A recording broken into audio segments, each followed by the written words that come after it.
Hello students, कैसे हैं आप सभी लोग। आपका चैनल ऋग्वेद एकेडमी में एक बार फिर से स्वागत है।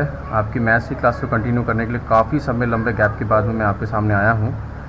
क्षमा चाहूँगा उसके लिए सबसे बड़ा रीज़न ये था कि आपको जो एक्सरसाइज दी गई थी वो आपने मुझे करके नहीं दी थी, और अगर आप जल्दी एक्सरसाइज को करेंगे तभी मैं आपको जल्दी आगे काम बढ़ा पाऊँगा, क्योंकि एक वीडियो को देखने के बाद संबंधित एक्सरसाइज जब आप नहीं करके देते हैं तो मुझे ये क्लियर नहीं हो पाता है कि वो आपको कितना समझ में आया और कितना समझ में नहीं आया, इसलिए मुझे रुकना पड़ता है। तो डिले के पीछे आप जिम्मेदार हैं। आप फटाफट काम करके देंगे। कोई प्रॉब्लम्स आ रही है उसको आप लिख करके दें। अगर आपकी प्रॉब्लम आपकी मैसेज पर अटेंड नहीं हो रही हैं तो आप पर्सनल कॉल करके अपनी प्रॉब्लम्स को रखें, ताकि उसका तुरंत आपको आंसर मिल सके, आपकी प्रॉब्लम शॉर्ट आउट हो सके। इस मैटर में बिल्कुल भी ढिलाई आपकी तरफ से नहीं होनी चाहिए, ठीक है। इस बात का आप विशेष ध्यान रखेंगे।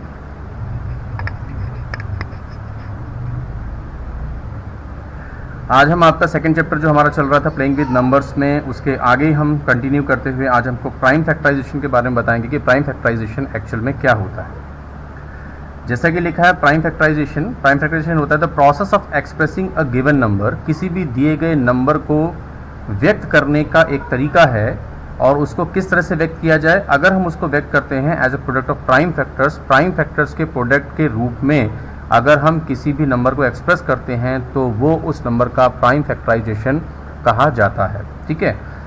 तो प्राइम फैक्टराइजेशन में आपको पता है प्राइम नंबर्स कौन से 2, 3, 5, 7, 11, 13, 17 एंड सो ऑन। यानी प्राइम फैक्टर्स हर एक वो नंबर होता है जिसके केवल दो फैक्टर होते हैं, एक 1 और दूसरा वो नंबर खुद, ठीक। इसके अलावा अगर कोई तीसरा फैक्टर निकलता है तो फिर वो प्राइम नंबर ना होकर कंपोजिट नंबर कहलाएगा। क्लियर। तो इसका मतलब क्या है कि आपके पास कोई एक नंबर है ना, और उस नंबर को जैसे सपोज कर लीजिए कि आपके पास एक नंबर a है, और अगर हम इस a को हम m into n into p into q के रूप में लिखें, जहाँ पर m n p q prime numbers हैं, ठीक है ना। यहाँ पर हम लिख देते हैं here m n p and q are prime numbers, q are prime numbers. तो अगर हमने a को कैसे लिखा, हमने a को एक्सप्रेस किया m n p q prime numbers के प्रोडक्ट के रूप में, यानी a जो है वो m का, n का, p और q का प्रोडक्ट है, इसको मल्टीप्लाई करके जो आंसर आएगा वो a है, ठीक है। तो इसको हम बोलते हैं प्राइम फैक्टराइजेशन ऑफ a। तो this is the prime factorisation of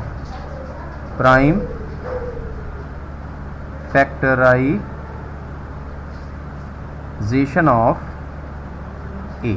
इस ए का प्राइम फैक्टराइजेशन है ये, ठीक। समझ में आ गया। अब इसको समझाने के लिए मैं एक एग्जांपल लेता हूँ। सपोज कर लीजिए कि आपके पास a इज इक्वल टू 234 है। अब इसको हम रिप्रेजेंट करते हैं। तो प्राइम फैक्टराइजेशन को हम दो तरह से रिप्रेजेंट कर सकते हैं। एक तो हमारे पास ट्री मेथड होता है, दूसरा हमारे पास डिवीजन मेथड होता है। यहाँ हम ट्री मेथड ले रहे हैं, तो हम क्या करेंगे, प्राइम फैक्टर हमारे पास क्या है, 2 है, 3 सबसे पहले कौन सा है, ये 2 है।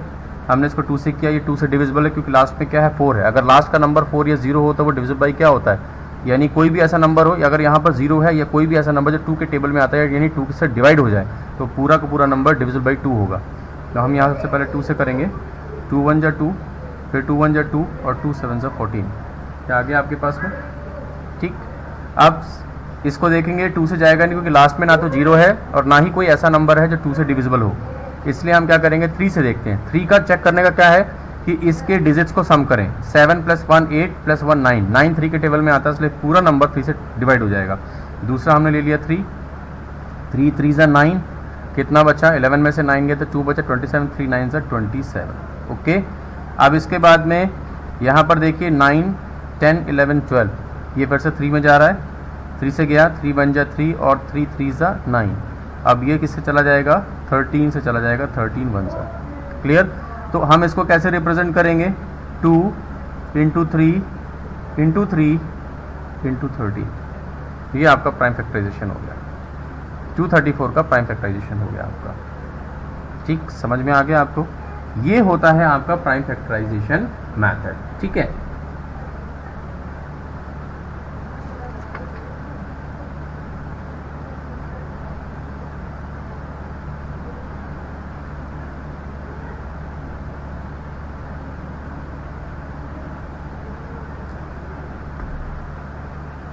अब यहाँ पर एक क्वेश्चन है इस क्वेश्चन को समझना आपके लिए बहुत ज़रूरी है कि हमने क्वेश्चन दिया कि find the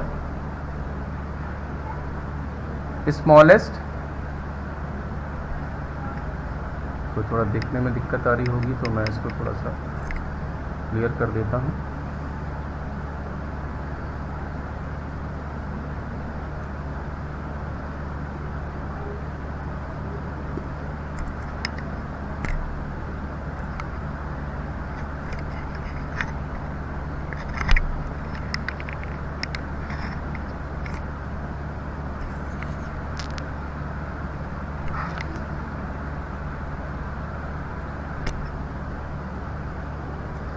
Find the smallest number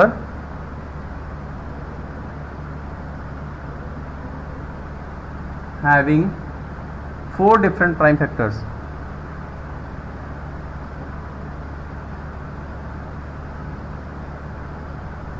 Four different prime factors.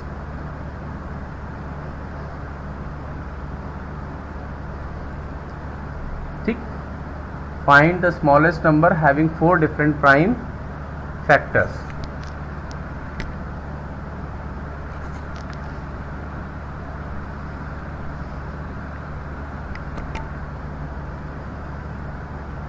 Question कह रहा है कि सबसे छोटा नंबर बताएं जिसके 4 अलग अलग प्राइम फैक्टर्स हों।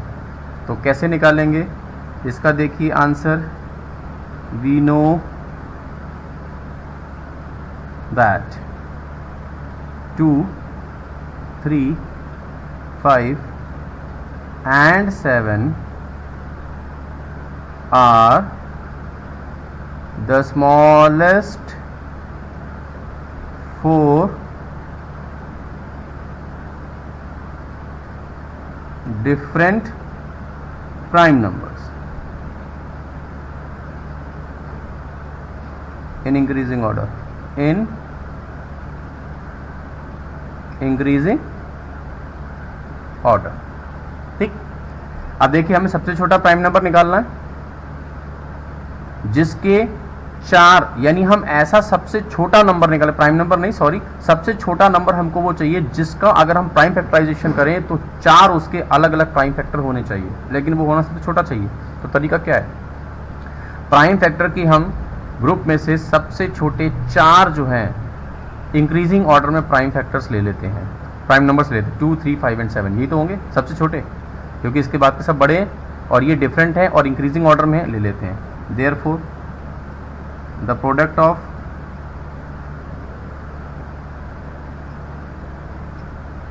टू, 3, 5 एंड 7, ठीक है,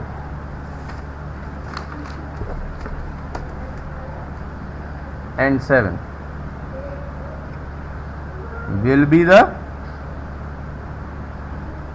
desired, यानी कि इच्छुक या मांगा गया desired smallest number। तो देख लीजिए ये हो जाएगा 2 into 3 into 5 into 7 is equal to 2, 3 the 3 to the 6, 6 5 are 30 और 30 7 are 210, कितना हो गया ये 210। यही वो सबसे छोटा नंबर है जिसका अगर प्राइम फैक्टराइजेशन करेंगे तो उसके प्राइम फैक्टर आपके 4 अलग अलग जो है वो प्राइम फैक्टर्स होंगे, और ये सभी सबसे छोटे प्राइम फैक्टर्स हैं इंक्रीजिंग ऑर्डर में, वो भी डिफरेंट हैं चारों। ओके, आगे समझ में। तो ये कुछ तरह का क्वेश्चन अगर आप आता है तो आपको इस तरह से इसको सॉल्व करना है। ठीक है, समझ में आ गया आपको। तो यहाँ पर आपका ये टॉपिक मैं यहाँ पर रोक रहा हूँ। उसके बाद इससे ही संबंधित आपके पास एक एक्सरसाइज है 2.4 एक्सरसाइज, वो मैं आपको आज दे रहा हूँ और इसको उम्मीद करूँगा कि कल ही आप मुझे इसको करके दिखा देंगे। अगर आप मुझे कल इसको करके दे देते हैं तो आप ये मान के चलिए कि आपका ये टॉपिक कल ही आगे कंटिन्यू हो जाएगा। Okay, so thank you, have a nice day, और इस चैनल को शेयर, लाइक और सब्सक्राइब करना ना भूलें।